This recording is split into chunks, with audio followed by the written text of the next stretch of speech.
Hey there, Fletch from All Things Overlanding here, and today I wanted to tell you a little bit about this Gasland portable water heater. So again, I'm going to just tell you a little bit about this specs-wise, talk to you a little bit about the features and how this thing works, and I'm also going to talk about the things that you're going to need to run this thing if you are out in the middle of nowhere and you want to have a hot shower. So I'm going to get you just the basics, right? The basics of a budget-priced portable hot water heater. So if you want to learn more about the Gasland unit and kind of get some ideas if you're thinking of possibly building your own portable shower, there will be some good information in this video for you. So stay tuned to learn more on the Gasland portable water heater.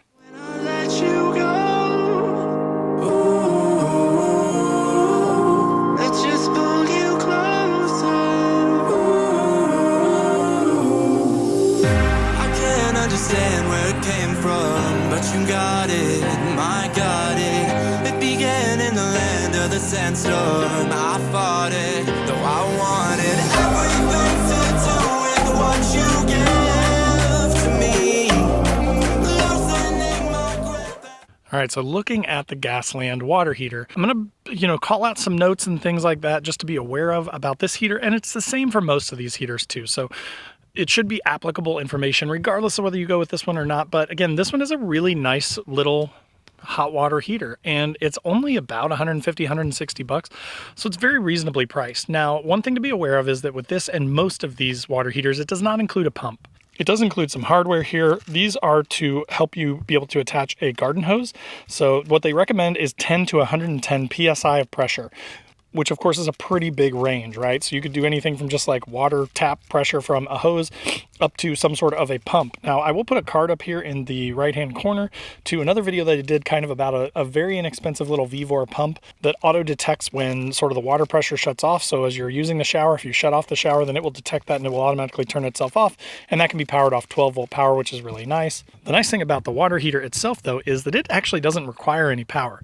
The only thing that it does need is the ability to sort of spark or start the igniter every time that the heat turns on, and that is done with this little capsule down here. Basically, you put 2 D batteries in there, and they say that it lasts for quite a long time. But once you do that, that's what kind of kicks that igniter on and off, and those batteries will keep that going to keep your water warm.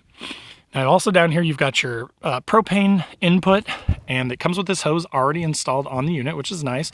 So all you'd have to do is hook this up.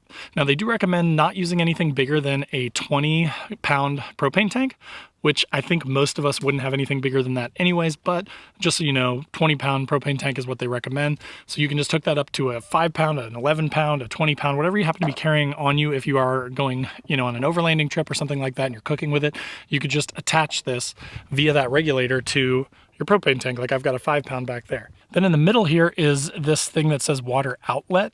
That is where you plug your included shower head into. So it does come with a pretty nice little shower head that gives you the ability to kind of turn the water on and off as you're using it. And so you can hook that up to the water outlet in the middle there, and then the water inlet is where you would hook up your hose, again, using these if you're using like a garden hose, or if you aren't using a garden hose, it's just a standard 5/8 inch NPT pipe fitting. So pretty standard type stuff, but you would need to hook up your water inlet there and then a pump midstream that's going to push that water into the unit. Again, I've got another video on that, so check that out. There are also a ton of forums and things like that, so I'll try and put links to that down below if you want kind of step-by-step instructions. Now, I would say this is intended to be portable, obviously. This style, to me, is more of like a built-in style. So what I mean by that is I would probably put this into some sort of like a box or something that I could transport it with and then have a way to throw it up and hang it up here. It would be something that I would kind of keep on my rig all the time, and then when I needed to take a shower, I could pop it out, hang it up on the side of it, and then just run it. There are some of these that are more of like a portable style where they actually like fit into a container and they have little stands and that sort of thing, but those are significantly more expensive. So again, for the money, this thing is a pretty good deal to get you started with warm showers. Again, if you're gonna be out for some extended period of time or not have access to like showers at a state park or something. All right, so basically with the Gasland portable water heater, what you get is you get the unit itself, which is all pretty self-explanatory and basically just requires you to plug in a propane tank for the heat and then plug in your shower head and plug in a water source. Obviously, if you have a water source that is not a garden hose, then you're going to have some sort of pressure, so you'll have to have some sort of a pump. That pump will have to run off 12-volt power, and you're just going to attach that via the 5/8 inch NPT fitting to that input hose, that inlet hose. And basically, you're going to turn on your water first, then you're going to come over, you're going to kick on the power for the water heater. For power, you're going to turn it to the red side over here. That's basically the power for the unit. For the heat, you're going to start it at 1 instead of 2. So this is basically less heat and this is more heat. But the important part about that is you don't want to scald yourself. So you want to start low and then just sort of slowly adjust it up. And the knobs do feel really good from like a control standpoint. They're not jumping around or pulling back on me or anything like that. So you have good control over it. But then you're going to start it on low and then slowly bump it up until you get it to the temperature that you want. And then this over here is your water pressure. So if it's, pelting you and you want a little bit less water pressure, you can turn it down.